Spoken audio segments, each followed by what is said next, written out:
Former Madhya Pradesh Chief Minister Kamal Nath has written a letter to the women of Madhya Pradesh mentioning that 1500 rupees will be credited to the account of Nari Samman Yojana from January 1st, 2024. He has said that he will sign the order on respect for women as soon as the government is formed.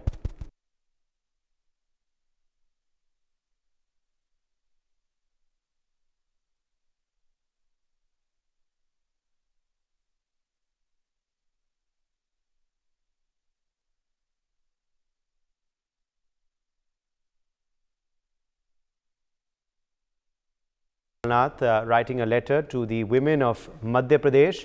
The former Madhya Pradesh Chief Minister Kamal Nath has written this letter. He has written this letter to the women of the state. Remember, Madhya Pradesh is, of course, poll bound. It will be voting later this month. Chetan Seth, my colleague, is joining us for more details on this story. Chetan, what is Kamal Nath written in this letter?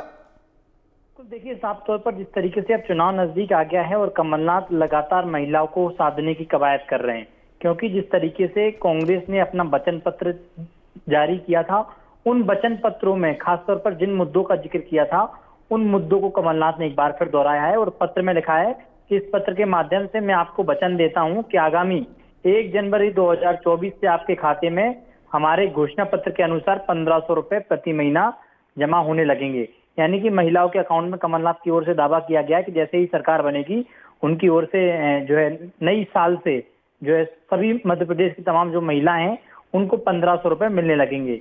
इसके साथ ही उन्होंने कहा है कि मैं वचन देता हूं कि हमारी सरकार बनते ही सबसे पहले नारी सम्मान योजना का मैं आदेश पे हस्ताक्षर करूंगा। इसके साथ ही मैं कांग्रेस पार्टी के वचनबद्ध हैं और आपके लिए घरेलू गैस सिलेंडर 500 रुपए प्रति महीने उपलब्ध कराया जाएगा। इसके साथ ही उन्होंने कहा है कि 100 यूनिट बिजली 100 रुपए में देती थी और जो सरकार ने घोषणा की थी उस घोषणा को लागू की जाएगी। तो कहा जा सकता है कि सरकार और जो कमलनाथ है अब पूरी तरीके से जो वचन पत्र में जिन और ये दिलचस्प है चेतन, क्योंकि मध्य प्रदेश के जो वर्तमान के मुख्यमंत्री हैं वो भी महिला वोटर को लुभाने की कोशिश कर रहे हैं। लाडली स्कीम द्वारा हमने देखा है प्रधानमंत्री नरेंद्र मोदी ने भी महिला मतदाताओं को जो है वो अपील किया है। वो भी कोशिश कर रहे हैं कि महिला वोटर जो हैं बीजेपी के खेमे में आए। और अब कमलनाथ के इस अपील, इस चिट्ठी से कितने मायने हैं इस चिट्ठी में, और क्या ये दर्शाता है कि वाकई में काफ़ी जंग छिड़ गई है दोनों पार्टियों के बीच के भीतर ताकि महिला वोट उनके प्रति आ जाए? में 2,70,00,000 महिलाओं की आबादी है।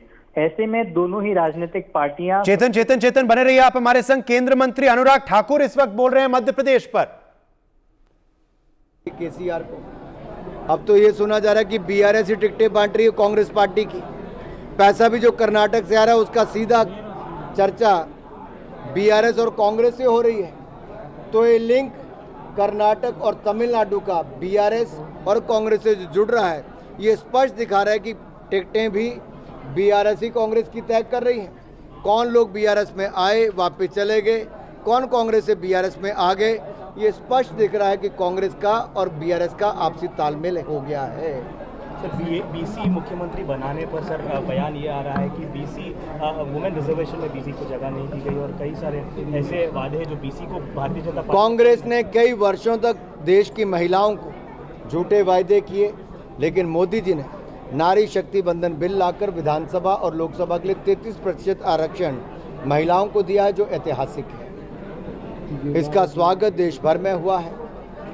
और मैं कहना चाहता हूं, अगर तेलंगाना, कर्नाटक, यहाँ पर कोई भी आज तक कहाँ पर इन्होंने बैकवर्ड मुख्यमंत्री दिया? कांग्रेस तो कब से सत्ता में रही। जब आंध्र प्रदेश की मैं बात करता हूँ, आंध्र प्रदेश एक था, तेलंगाना नहीं बना था, तब से शुरुआत से आज़ादी से लेकर।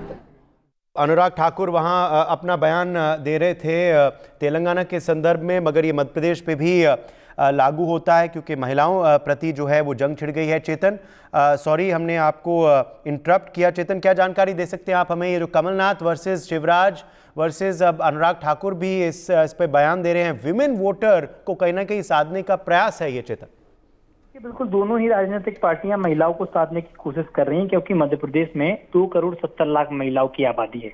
अनुराग ठाकुर ने जिस तरीके से बयान दिया, उस बयान में बताया गया है कि केंद्र सरकार ने जिस तरीके से महिला आरक्षण लागू किया तो बीजेपी के सपोर्ट में महिलाओं के वोट बैंक जाना चाहिए।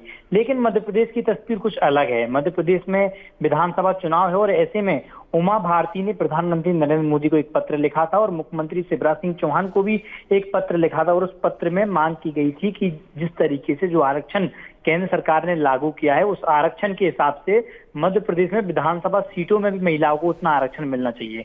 लेकिन राजनीतिक दलों ने आरक्षण नहीं दिया। 230 विधानसभा सीटें हैं मध्य प्रदेश में, 30 सीटों पर कांग्रेस महिला उम्मीदवारों को चुनावी मैदान में उतारा है। बीजेपी ने 28 महिलाओं को टिकट दिए। अगर 2003 से अब तक को आंकड़े की हम बात करें तो कांग्रेस हर चुनाव में 13% महिलाओं को टिकट देती आई है और बीजेपी 12% महिलाओं को टिकट देती आई है। लेकिन मुख्यमंत्री शिवराज सिंह चौहान बहनों के भाई, भांजियों के मामा मध्य प्रदेश में जाने जाते हैं और यही कारण है कि चुनाव से 4 महीने पहले मध्य प्रदेश में लाडली बहना योजना शुरू की गई, जिसमें पहले 1000 रुपए महीना दिया गया, फिर 1250, और सरकार दावा कर रही, शिवराज जी दावा कर रहे हैं कि जब उनकी सरकार बनेगी तो 3000 रुपए तक दिया जाएगा, क्योंकि कांग्रेस की एजेंडे को ले आई है।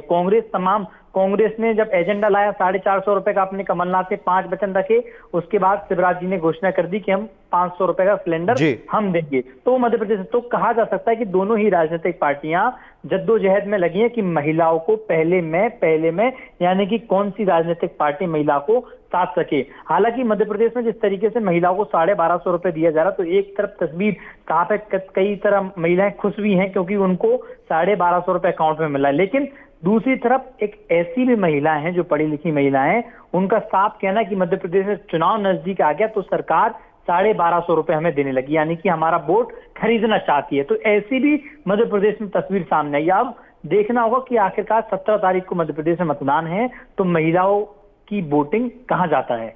For more such videos, subscribe to the NewsX YouTube channel, hit the bell icon.